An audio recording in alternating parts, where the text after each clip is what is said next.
जैविक खेती गाय पालन चैनल में आपका स्वागत। आज हम आपको नए चैप्टर के साथ आए हैं जिसमें हम आपको मल्चिंग कैसे की जाती है और प्राकृतिक तरीके से कैसे की जाती है, और जो कृत्रिम आजकल पॉलीथीन की मल्च मिलती है सब्सिडी के द्वारा 30 माइक्रोन की, 25 माइक्रोन की, और जो उसका क्या नुकसान है और मल्च आप कैसे कर सकते हो प्राकृतिक तरीके से, उसके क्या फ़ायदे हैं, इसके बारे में विस्तृत जानकारी देंगे। और बने रहे वीडियो को बिना स्क्रिप्ट किए। सबसे पहले आपको हम जो बता रहे हैं, आप देख सकते हैं ये जो साइड में जो दिख रही है आपको, ये मल्च आजकल सरकार के द्वारा सब्सिडी के द्वारा मिलती है। तो ये जो मल्च मिलती है ये पॉलीथीन की है। तो इसका सबसे बड़ा नुकसान ये है कि एक तो ये कि एक बार लगाने के बाद में दोबारा आप जब निकालोगे तो पॉलीथीन इसके अंदर रह जाती है। कुछ एक से दूसरे सीजन में आप अगर इसको काम में लोगे तो पॉलीथीन की वजह से अपनी मिट्टी ख़राब हो जाती है और पोषक तत्व नष्ट हो जाते हैं। दूसरा ये कि इसकी वजह से जो आप 40 डिग्री टेम्परेचर में अगर आप इसको लगाते हो, यहाँ जयपुर वाले इलाके में 40 डिग्री तक टेम्परेचर चला जाता है और यहाँ -5-6 डिग्री तक चला जाता है सर्दियों में। तो इसमें ये होता है कि जब ज़्यादा तापमान होता है तो ये अधिक तापमान की वजह से इसमें पौधे नष्ट हो जाते हैं। अधिक तापमान में आप इसको अगर बेड के ऊपर काम में लोगे। दूसरा, अगर इसको ठंड में लोगे तो ये पौधे के ऊपर अधिक ठंड का प्रकोप ज़्यादा होगा। तो इस प्रकार से इसका ये व्यवहारिक तरीके से सही नहीं है। दूसरा, जो अपने ज़मीन के नीचे जो माइक्रो न्यूट्रिएंट्स होते हैं उनको ये नष्ट कर दिए तपन की वजह से। तो इस प्रकार से आप जो पॉलीथीन ले रहे हो आजकल जो बाज़ार में मिल रही है सब्सिडी के द्वारा, वो अपने प्राकृतिक तरीके से जो खेती करते हैं उसके लिए नुकसानदायक है। इसके अलावा अगर आप प्राकृतिक तरीके से या जैविक तरीके से जो खेती करते हो उसमें आप इस प्रकार से मल्च बनाने का काम आप 3 से 4 प्रकार से कर सकते हो। इसमें सबसे पहला जो आप ले सकते हो वो है कि जितने भी आपके जैसे गेहूँ है, सरसों है, इनका जो भूसा होता है, जो फल निकलने के बाद, बीज निकलने के बाद में जो ऊपर का हिस्सा होता है वो आप काम में ले सकते हो। इसके अलावा आप चावल की पराली काम में ले सकते हो, और इसके अलावा आप पेड़ के पत्ते डिकम्पोज करके खाद बनाते हो, आप ये ले सकते हो। इस प्रकार से ये बढ़िया मल्च का काम भी करेंगे और खाद का काम भी करेंगे। इसमें क्या है कि 50% या 60% तक ये खाद बन चुके हैं, डिकम्पोज हो गए। तो ये ऊपर की तरफ रहेंगे तो मल्च का काम भी करेंगे और अपनी स्थिति में ये खाद भी काम करेंगे। जैसे 3 से 4 महीने में ये ऑटोमेटिक बेस्ड खाद बन जाएगा, और मल्च जब तक अपनी फसल रहेगी 2 से 3 महीने तक, तब ये मल्च का काम करेंगे। तो इस प्रकार से आप पत्ते काम में ले सकते हो। ये पेड़ों के पत्ते, केले के पत्ते और जितने भी चौड़े पत्ते होते हैं वो आप काम में ले सकते हो।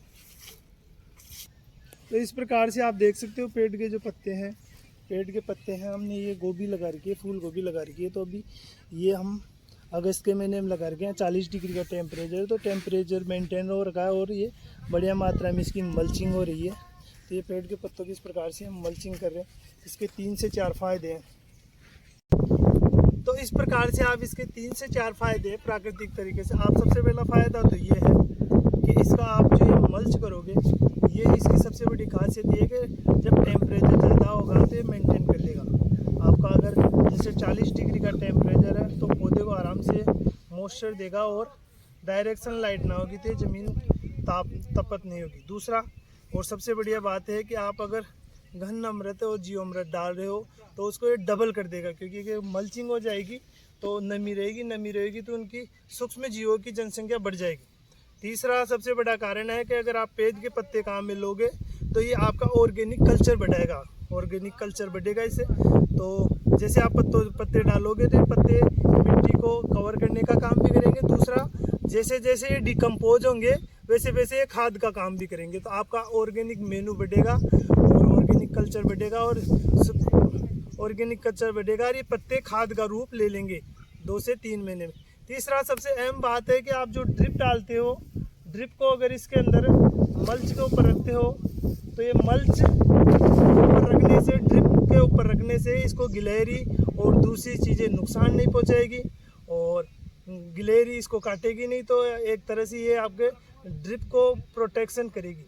चौथा और सबसे महत्वपूर्ण काम है कि आप अगर बढ़िया तरीके से मल्च करते हो इसके ऊपर तो आपके ये खरपतवार नहीं उगेगी, क्योंकि खरपतवार जब खरपतवार के बीज मल्च से कवर हो जाएंगे प्राकृतिक तरीके से तो उसके बीज का जर्मिनेशन नहीं होगा, बीज ऑटोमेटिक वहाँ नष्ट हो जाएगा। और बीज जब नष्ट हो जाएगा तो आपके बेड के ऊपर खरपतवार 100% कंट्रोल हो जाएगी। तो इस प्रकार से आप पेड़ के पत्तों का यूज करके 4 से 5 तरीके से आप फ़ायदा ले सकते हो। चौथा कि आप अगर ये प्राकृतिक तरीके से जो मल्च करोगे तो इसमें जीव अमृत और घन अमृत काम में लोगे या बेस्ट डिकम्पोजर लगा लोगे या केचुए की संख्या वो बढ़ेगी, क्योंकि ज़मीन के ऊपर नमी रहेगी तो प्राकृतिक तरीके से वो अपने सूक्ष्म जीवाणुओं की संख्या बढ़ेगी और जो आपके जो फ्रूट आएगा उसकी न्यूट्रिशन वैल्यू बढ़ेगी। तो इस प्रकार से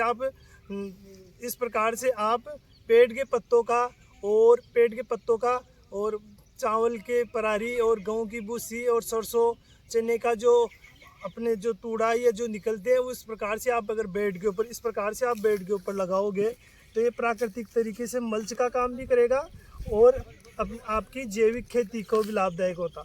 तो इस प्रकार से आप अगर ये प्राकृतिक तरीके से मल्च करोगे तो इसका लंबे समय तक आपको फ़ायदा होगा और प्राकृतिक खेती या जैविक तरीके से जो खेती करोगे जो उसका शुद्ध आपको प्रॉफिट मिलेगा।